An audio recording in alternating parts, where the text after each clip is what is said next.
you're thinking of acquiring a business or commercial property with an SBA loan, you don't have the down payment, you're not going to want to miss this video. Just don't do it to yourself. The question answered, can you use a HELOC as your SBA down payment? Some sources say borrowed funds are banned outright. Others say HELOC's a perfectly approved source. Both are half right, and today we're clearing up exactly where that line actually sits. So let's get fair up at the confusion. Search this topic and you'll find two completely contradictory answers on officially sounding pages. Neither one's lying. They're just leaving out the one critical detail that determines which answer applies to your situation. So answer one, borrowed funds don't qualify. The equity injection must be your own unborrowed money, full stop. Answer two, a HELOC is completely normal, approved way to fund your SBA down payment. Now let's look closely. What equity injection actually is, the baseline. Equity injection is the portion of the total project cost, not just the loan amount, that you must bring yourself when buying a business with an SBA loan. Key details, typically 10 to 20% of the total projected costs, calculated on the full deal, not just the SBA loan amount, proves the buyer has real skin in the game and not just the bank's money at risk. So, the rule that trips people up. Here's the part that actually matters. The SBA doesn't care whether the cash in your account came from savings or a loan. What it cares about is one specific thing. Are you going to repay that loan using income from the exact business you're buying? If yes, you're rejected. You never actually put anything at risk. You simply lay a debt on top of debt and SBA will kick it back. So if no, you're potentially approved. So repayment comes from the outside income unrelated to the deal. This is where a HELOC can legitimately qualify. And this is where the SBA got stricter and where most buyers get tripped up. So why a HELOC can still work? A HELOC is not automatically off the table. The test is not whether you borrowed the money. The test is whether the repayment depends on the deal working out. Essentially, are you paying it yourself out of your own income or another business you run? Or the business you're looking to acquire. If it's the business you're looking to acquire, you're going to get declined. So it's got to be separate outside income. Income must be fully independent of the acquired business. Income covers the outside income must comfortably pay the HELOC payment alone, which is a requirement to get approved for the HELOC in the first place. So it's going to fall into place.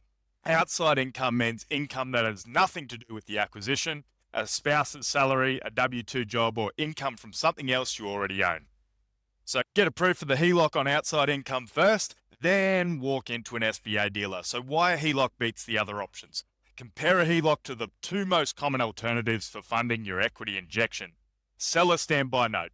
Only works if the seller agrees to sit on zero payments for the entire life of your SBA loan. Requires a full seller cooperation and pretty rare. Rob's rollover requires a retirement account large enough to matter, plus a specialist administrator to set it up correctly, complex and costly. Can take months. HELOC, on the other hand, needs no one else's cooperation. If you have the equity and the outside income, it's entirely within your control. So the mistake that kills this deal every time. So planning to pay the HELOC from the new business's cash flow is precisely the scenario the rule exists to catch. The most common mistake, someone lines up a HELOC, feels confident, quietly plans to pay it down once the new business starts generating cash. Lenders are specifically trained to look for this pattern. So lender reviews injection source. They examine not just where the money came from, but how you plan to repay it.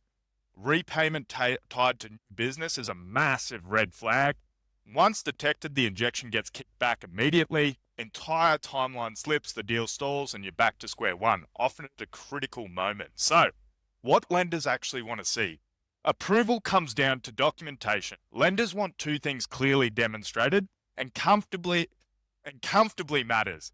If outside income is stretched thin covering the HELOC payment, that raises its own flag. So HELOC statement shows the equity is available, the credit line's in place, must reflect sufficient available balance for the injection amount, documented outside income, verifiable income source, completely separate from the acquisition, W-2s, tax returns, or business financials from other holdings. Outside income must comfortably cover the HELOC payment, so your DTI isn't through the roof over 60%. A tight fit raises underwriting concerns, even if technically sufficient. So line this up before you talk to a lender. If you're serious about using a HELOC for your equity injection, do the work before you're sitting across from an SBA lender. Walking in with this already sorted moves you from a maybe to a yes significantly faster. Check your home equity position, know your available equity and what a HELOC amount can actually realistically access, confirm outside income coverage, identify exactly which income stream outside the deal will carry the HELOC payment, and verify it's sufficient.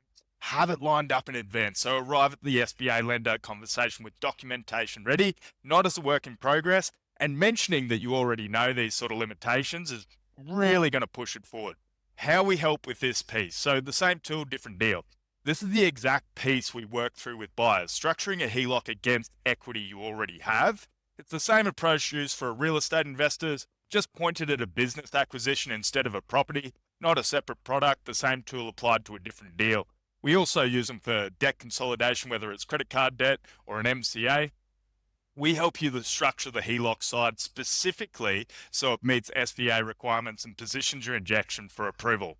What we work through: assess your current equity position, identify qualifying outside income sources, structure the HELOC to meet SBA standards.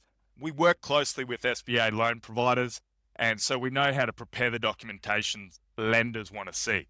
Ready to find out if this works for your deal. If you have business acquisition on the table and you're trying to figure out whether your equity position actually supports the injection, book a call.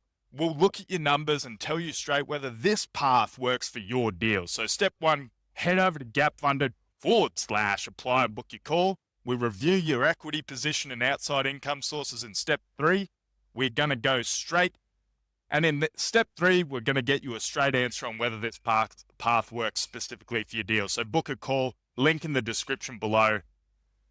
And I'm Mick Wadley from Gap Funded. We're talking days, not weeks. That's the real answer on HELOCs and SBA payments, not the oversimplified version you'll find on most pages. The rule is not about whether you borrowed the money. It's about whether the repayment depends on the deal working out. So the real rule: repayment cannot come from the business you're buying, regardless of the source of the funds. Real opportunity with outside income and a documented equity. HELOC is a fully legitimate and controllable path to your injection.